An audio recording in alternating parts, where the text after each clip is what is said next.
Assalamualaikum warahmatullahi wabarakatuh. Perkenalkan, nama saya Vianney Floria Barnice, Prodi Administrasi Pabrik NIM 14101152. Di sini saya akan menjelaskan materi yang saya dapatkan dalam perkuliahan Public Speaking, di mana dalam aturan sederhana untuk mendapatkan apa yang kita inginkan atau biasa yang disebut instant persuasion. Di situ terdapat poin-poin, salah satunya ialah jagalah lidah Anda.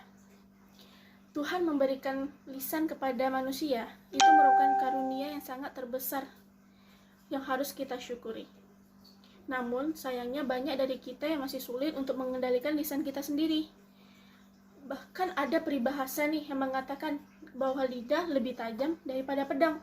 Hal itu memang benar sih. Pentingnya menjaga lisan bukan sebuah perkara yang mudah bagi kita, apalagi di saat kita berhadapan dengan orang-orang. Jadi ketahuilah, semakin kita bersilat lidah, semakin tajam kita bersilat lidah, manusia bukannya semakin baik dalam bersikap, malah justru dia bisa jatuh ke lubang yang curam. Bahkan dia bisa sombong alias takabur hanya karena perkataannya sendiri. Dan kita juga bisa menyakiti perasaan orang tanpa menyentuh fisiknya loh, hanya karena perkataan kita. Nah, bagaimana agar kita tidak terjerumus dengan hal berikut hanya karena gara-gara lidah kita?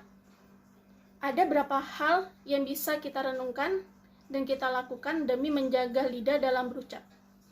Yang pertama, berucaplah yang baik, jika tidak maka pilihlah diam. Di dalam menjalani kehidupan sosial, maka jangan lupa untuk menjaga ucapan, sebab jika ucapan yang keluar dari mulut kita berisikan hal-hal yang negatif, yang dapat menyinggung perasaan orang lain, maka hal itu dapat membuat orang lain murka atau marah terhadap kita. Jadi karena itu, berucaplah yang baik. Jika kita tidak mampu mengucapkan hal-hal yang baik, maka pilih saja untuk diam. Dengan begitu, ucapan yang keluar dari mulut kita tidak akan sampai melampaui batas.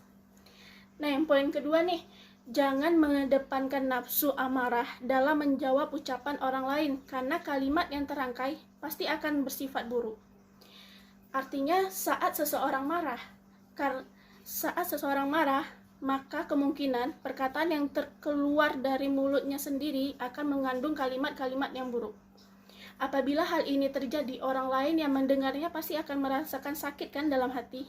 Jadi ketika kita sedang marah atau emosi nih tingkat tinggi, sebaiknya menghindar dari orang lain. Pilihlah untuk duduk diam, menenangkan diri.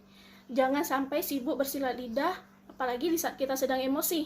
Sebab setelah pertikaian selesai atau setelah perdebatan selesai, pasti kita akan timbul penyesalan di dalam hati kita. Yang ketiga, ingat selalu bahwa setiap ucapan yang keluar tidak bisa ditarik kembali.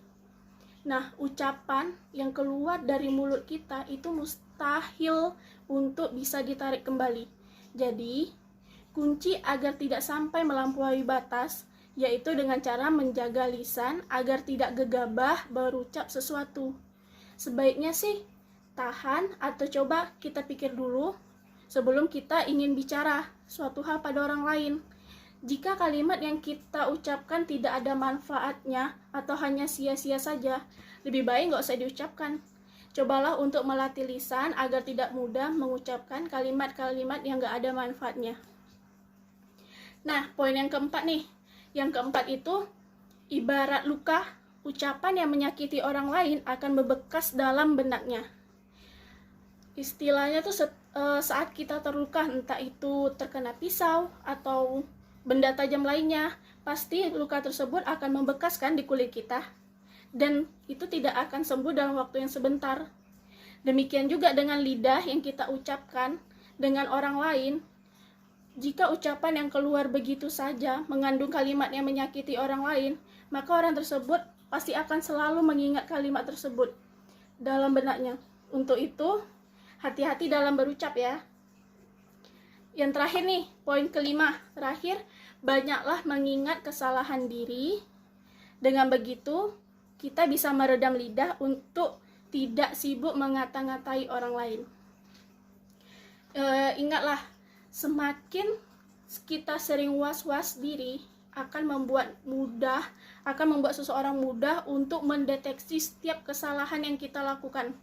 Begitu juga kesalahan yang sering dilakukan lidah atau ucapan kita.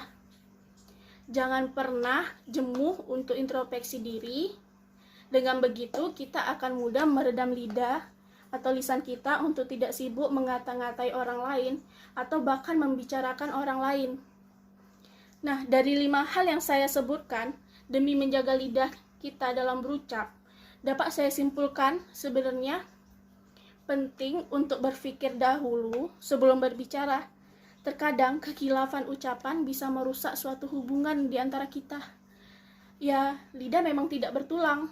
Namun, betapa bahayanya jika kita tidak bisa menjaga lisan kita. Jadi, saran yang bisa saya simpulkan di sini, kita bisa lebih baik diam jika kita tidak mampu berbicara baik demi menjaga perasaan seseorang. Sebelum saya mengakhiri presentasi ini, ada beberapa kata motivasi yang bisa kita tanamkan dalam diri kita. Yang pertama itu menurut Dr. Bilal Phillips, dia mengatakan, sibukkan lisanmu dengan sesuatu yang bermanfaat sebelum ia menyibukkanmu dengan sesuatu yang tidak berguna dan berbahaya. Terus yang kedua ada menurut Imam Syafi'i, ya dia mengatakan lidahmu jangan kamu biarkan untuk menyebut kekurangan orang lain. Sebab kamu punya kekurangan dan orang lain juga punya lidah. Nah, baiklah, selesai. Sudah presentasi dari saya. Terima kasih atas perhatiannya. Kurang lebih mohon dimaafkan. Semoga bermanfaat untuk kita semua. Assalamualaikum warahmatullahi wabarakatuh.